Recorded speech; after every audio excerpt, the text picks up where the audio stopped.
සමහරු බණවලට ආරාධනා කරන්න එනවා දින නෑ කියපුවාම කියනවා ඕකට දෙකක්ම දැම්මලු ලියුම් කවරයකට ලක්ෂ දෙකක් දාලා දීලා දෙන්නේ අපරාධ කියලා දෙකක්ම දැම්මලු කියලා දුන්න අනිත් පැත්තටම නෑ ඉතින් අරන් කොහොම හරි කරලා දෙන්නලු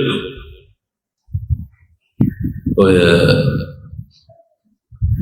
අම්මෝ එහෙමනම් පිළිතුරු ඕන තරම් වෙන්නේ සියන්නේ බණ දැන් මේක හැමදැනම ගියපුවා මේ මනුස්සයා දැනගන්න මේ මන් දීපේ කියලා ලක්ෂ 25ක් දෙන්නම් මේ දිනේට මෙන්න කිව්වා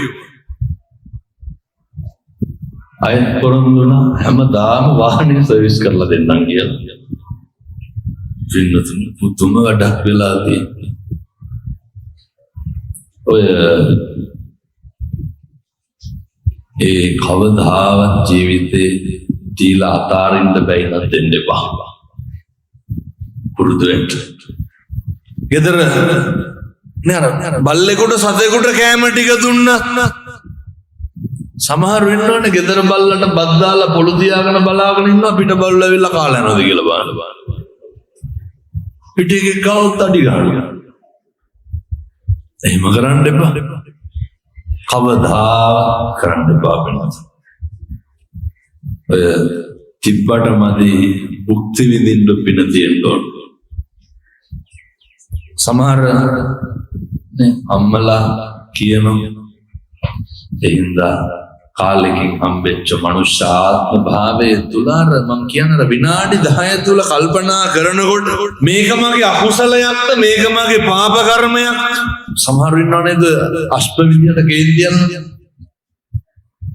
සුටුස් ගාලා කේන්තියන උදවි ඉන්නවා ඒ කේන්තියන පින්නතුන් අපේ දුවල ඔය සමහර දරුවෝ හැම ඉන්නවා බලන්නවත් බෑනේ කණ්ඩ හදනවා උදාහරණයක් විදිහට අද ගෙදර සමහර ළමයි ඉන්නවා දෙපාරක් විතර කියන්නකො පුතේ කණ්ඩ කියලා ඒ උන් අම්මලා තාත්තලා කණ්ඩේනවනේ අනිත් පැත්තට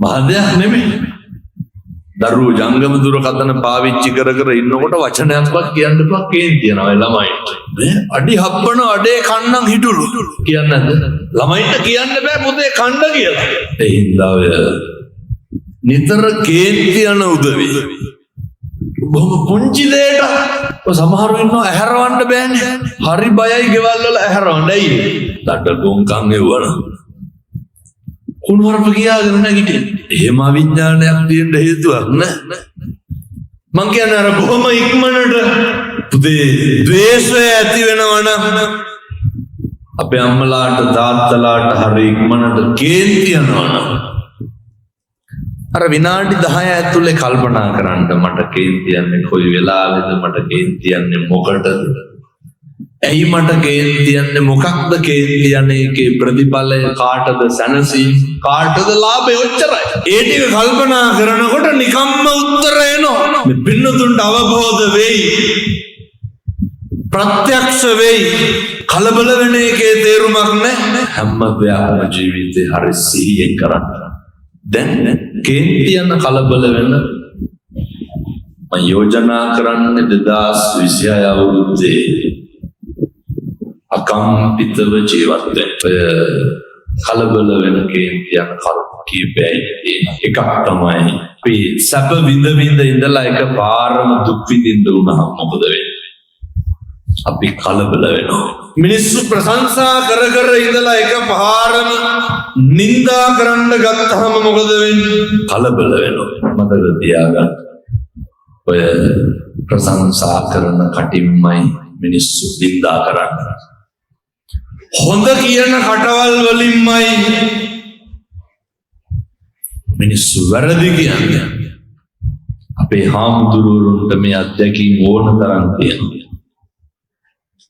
නේ හාමුදුරුවනේ වඳින අත්දැකීම්නේ බෙල්ල පෙරිකන් අනිත් පැත්තට ඇවිල්ලා ජීවිතේ ඉන්නකොට අපිට අර කීර්තිය දරා ගන්න පුළුවන් අපකීර්තිය දරා ගන්න අමාරුයි කලබල නම් වෙන්න එපා ඒ වෙලාවට අර දන්නවන්නේ උඩින් ගියපු ඉබ්බ දෙන්නට වෙච්ච වැඩේ කට වහගෙන ගියා නම් මොකද වෙන්නේ සූරුට අදත් ජීවත් වෙනවා නේද එක ඉබ්බෙක් කොක්කු අරගෙන ගියා යනකොට බල්ලෑයට මිනිස්සු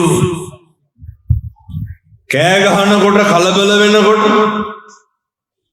ඉබ්බට හුලන්න බැරුව කියන්නේ. සමහරව ඉන්නව නේද? තොපි කනවා, මරනවා, කපනවා කියාගෙන ඉන්නේ. ඉබ්බ අර මිනිස්සුන්ට බැන්න. සමහරව ඉන්නව නේද? මොකක් හරි දැනගත්තාම හගිස්සන්න යනවා. එහෙම වීරෝදාරකම් කරන්න ඕනේ නැහැ. අහ කියන්නේ උවදලා රන් දාගන්න එපා. දෙවෙනි ඉබ්බ මොකද වුනේ? දෙවෙනි ඉබ්බ අපූර්වට අර මිනිස්සු බල්ලා හිටව මිනිස්සු ඔච්චම් කරනකොට අර ලීය තව ටිකක් හයියෙන් හපා ගන්නවා. මොන්න බලන්න. ඉවසීමයි කල්මැරීමයි කියලා කියන්නේ දෙකක්. අපි කරන්නේ ඉවසන එකද කල්මරන එකද? අර කියනෝනේ මටත් වෙලාවක් එයිද කියලා. ඒ හින්දා ඔය එදා මට මෙහෙමයි කරුවේ මම අද මෙහෙමයි කරන එක ඉවසන එක නෙමෙයි. එහෙම වුණොත් මං කියනවා ඉබ්බෝ වෙන්න යන්න එපා. ඉබ්බා ආය 70 භාගයක් විතර යනකම් කෝටුව හපාගෙන ඉඳලා අනේ තව ටිකක් කටවහගෙන හිටපියෝ. මොකද උනේ? බැරිම තන කොක්කුන්ගෙන් අහනවා යාළුවනේ මං හොඳයි නේද කියලා. ඒ ඉබ්බට මොකද වෙන්නේ? නින්දාවේදී ප්‍රශංසාවේදී කටනම් අරින්න එපා. ඔය පොඩි පණිවිඩයක් මං කිව්ව මට පුදුම විදියට බයිනවා මිනිමරෝ වගේ දැසෙන්නේ. අනේ කියනවා තව වෙනකම් නෑලු උත්තරයක් මගේ. හන්දේ තමයි අපි කලබල වෙන්නේ. මේ සුණා පරන්තයට යනකොට මරණවා කපනවා කොටනවා කියනකොට ඉවසපු බුද්ධ පුත්‍රයන්ගේ පරපුරේ භික්ෂුන් වහන්සේලා එහෙම කලබල වෙනවා. භික්ෂුන් වහන්සේලාට තරම් දරා ගැනීම ඉගන්නේ බුදුහාමුදුරුවන්ට තරම් අපහාස කරපු නින්දා කරපු මාදයක් ඕනේ. එනකොට සමහර බමුණෝ කියනවනේ ගෞතම යනකොට ඇල්ලොතුරු ටිකක්වත් දෙන්න එපා කියලා. දුන්නොත් මරනවා කියනවා. මෙහෙම අපූර්වට රාජ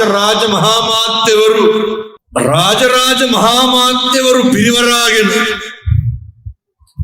බණ කියේ ඉන්නකොටනේ අර කවුදර ගෑනු කෙනා ජිජ්ජමානිකාව